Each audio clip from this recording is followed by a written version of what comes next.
It's getting your character aligned with the character of the Prophet ﷺ.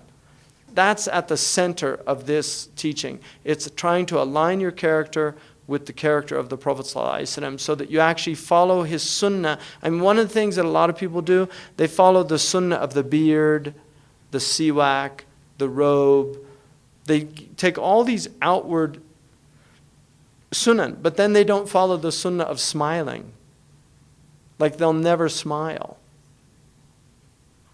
Now, the beard is an important sunnah, there's no doubt about that. But anybody can grow a beard.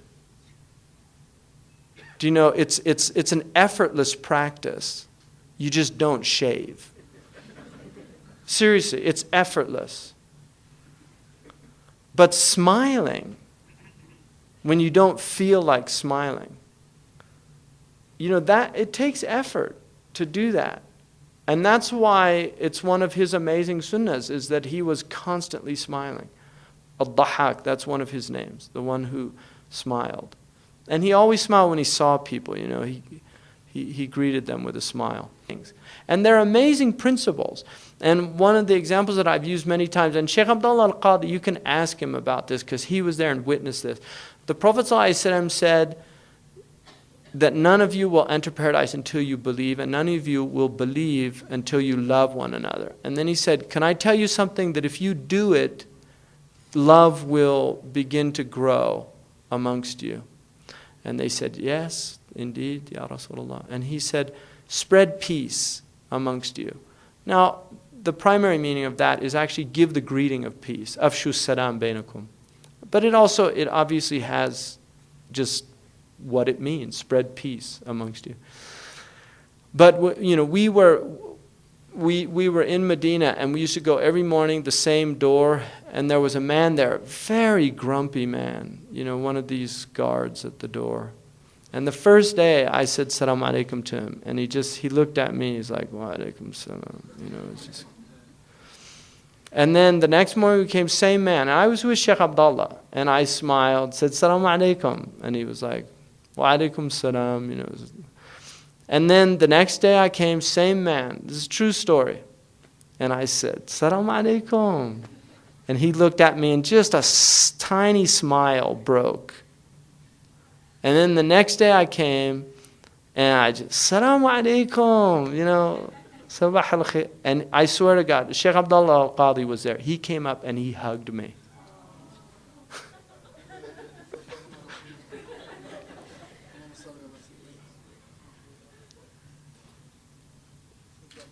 You know, just it takes work. We don't want to do that work to break down these, you know, human icicles. And people have reasons why they are the way they are. And a lot of it is just they didn't get enough hugs when they were kids or whatever. I don't know. There's a lot of reasons for it, why people are in the state. The lack of trust that they have for other people. There's a lot of reasons. But that aspect of our deen is so ignored. You know, this aspect of just adab and treating people with respect, you know, with human dignity, it's so ignored. And then the Muslim Ummah wonders why nobody treats us with respect. We don't treat each other with respect. Why should anybody respect us? Why should God grant us that gift of being respected if we don't respect each other? You know, if we don't have just basic ithar, you know, tafaddal. And I'll just give you one more example of this. When I was in Medina, I was with a man driving, and somebody cut him off, and he started honking his horn, and I just said to him, you know, I said that is, it's such a horrible thing to hear in this city, all the honking that goes on. Mecca's the worst for that, for honking. I mean, it's just people, and the amazing thing is they honk when it's meaningless. Like honking, you know, there's a reason to honk. Honking, I mean, there's a reason why you have a horn in your car.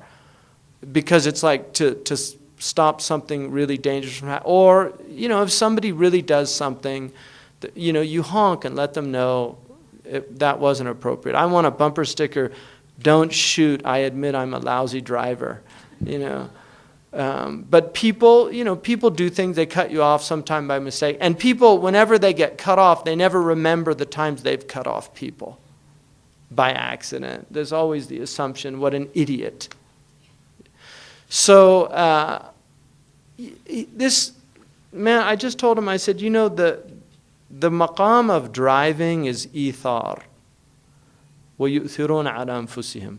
They prefer others to themselves. That's the maqam of driving. Because when people have that type of adab on the road, driving is much more safe, and it's actually a much more, it's already a difficult thing to drive. It's not, it's an intense thing to do. You're traveling at high speeds, and it's very dangerous. It's already a difficult thing. But when people have courtesy on the road, it just makes it easier to handle all those difficulties. So I just told him that. He said, no, you don't understand. Here, everybody, it's nafsi, nafsi. And I said, well, don't be one of those people. You need to change.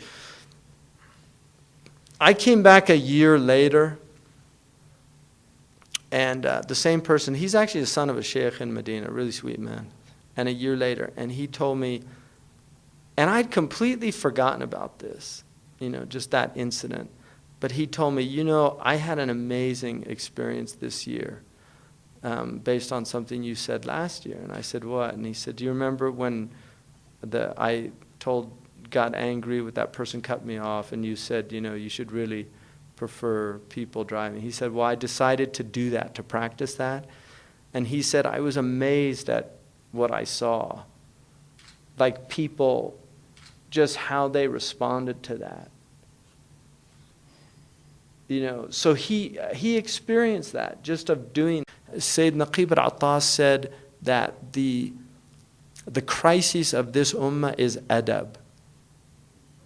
That's what he said. And I really believe that. He said that adab is a loss of prioritization, because when you put yourself first, everything else is chaos.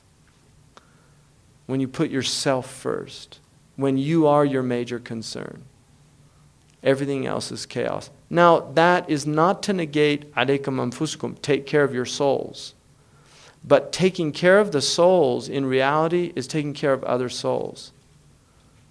I mean, that's the reality of it, is that when you begin to get out of that egocentricity and move into a world that actually is taking other people into consideration, that is nurturing your own soul. That's how you work on yourself. And that is Islam. That's why I'm a Muslim. It's not for all this madness out there. It's because of people like that.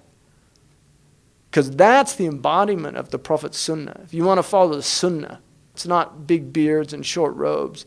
It's that magnanimity of character, the ability to not want vengeance, not have that resentment, because he saw God. Somebody asked him in the Mawaqif, why are the Christians taking over? He said, because we abandon our religion. And God is putting these people over us because we've humiliated his religion, and now we humiliate ourselves. That's what he said. And he said that God manifests as the Nasir. In tansurullah yansurkum. If you give victory to God, God will give victory to you. And he said, but if you are khadil, if you forsake this religion, يَتَجَلَّ اللَّهُ سُبْحَانَهُ وَتَعَالَى عَلَيْكَ بِصِيفَةِ الْخَاذِلِ, that God will manifest himself to you as khadil, the one that forsakes you. And also, al-muhafadha ala ittiba' sunnati, you'll want to behave like the Prophet.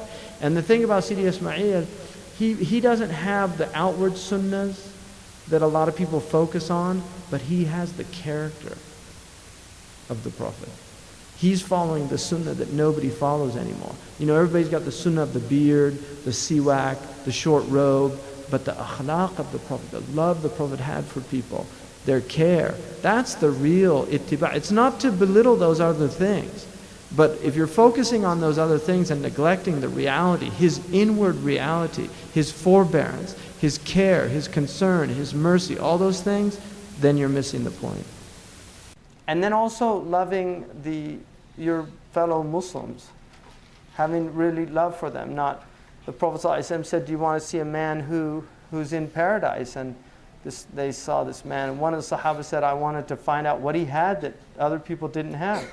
And he went and he asked if he could stay with him for a few days, and he said yes, and he didn't fast, he didn't pray extra, he was pretty normal, just regular, like anybody else in Medina, and he couldn't understand it. And he was convinced, why is this man different? And he told him, I want to see is there anything that you do? What's your practice? He said, I make sure that I never go to sleep with having a bad feeling towards any Muslim. And the Prophet ﷺ, that's what he was hinting at. It was that man's pure-heartedness. He didn't have rancor or resentment. And that type of purity. The Prophet said, أَيَعْجُزُ أَحَدُكُمْ أَنْ يَكُونَ كَأَبِي ضَمْضَمْ. Is one of you unable to be like Abu Damdam? Abu Damdam was somebody who used to give his honor, his name, in charity to people that spoke ill of him. Like if he heard somebody spoke, he'd say, "Atasaddaq alayh." It's charity. In other words, those good deeds that the man lost for speaking ill of him, he gave back to him as charity. So he said, "Is some of you, you can't be like Abu Damdam? Give that back to the people in charity." But other people, they hear somebody spoke ill of them, and they want to go kill them. And may Allah give us the maqam of mahabba. May Allah subhanahu wa ta'ala increase us in mahabba. And may Allah subhanahu wa ta'ala make us people of mahabba. The Prophet said, he said, Wallahi, لا تدخل الجنة حتى تؤمنوا ولا تؤمنوا حتى تحابوا. You will not enter paradise until you believe, and you will not believe until you love one another. And that love of one another is for the sake of Allah subhanahu wa ta'ala. So we have to love one another also. That's for the sake of Allah subhanahu wa ta'ala. And then he said, أَلَا أَوَلَا أَدُلُّكُمْ عَلَى شَيْءٍ إِن فَعَلْتُمُوهُ تَحَابَّبْتُمْ. Can I tell you something that if you do it, you will love one another? أَفْشُوا السَّلَامَ بَيْنَكُمْ. Spread peace amongst you. Be peacemakers. Don't be people of fitna. Don't be people of sedition. Don't be people of namima and ghiba and all these things. Spread peace among one another. That's what you should be doing. Be peacemakers. Because peace is from love. تَحِيَّتُهُمْ فِيهَا السَّلَامُ. Their greeting in paradise is peace. Paradise is a place of love. The Prophet also said, أَلَا لَا إِيمَانِ لِمَنْ لَا مَحَبَّةَ لَهُ. أَلَا لَا إِيمَانِ لِمَنْ لَا مَحَبَّةَ لَهُ. أَلَا لَا إِيمَانِ لِمَنْ لَا مَحَبَّةَ لَهُ. Verily, there is no faith for the one that has no love. Verily, there's no faith for the one that has no love. Verily, there's no faith for the one that has no love. Alhamdulillah. Jazakumullah khairan.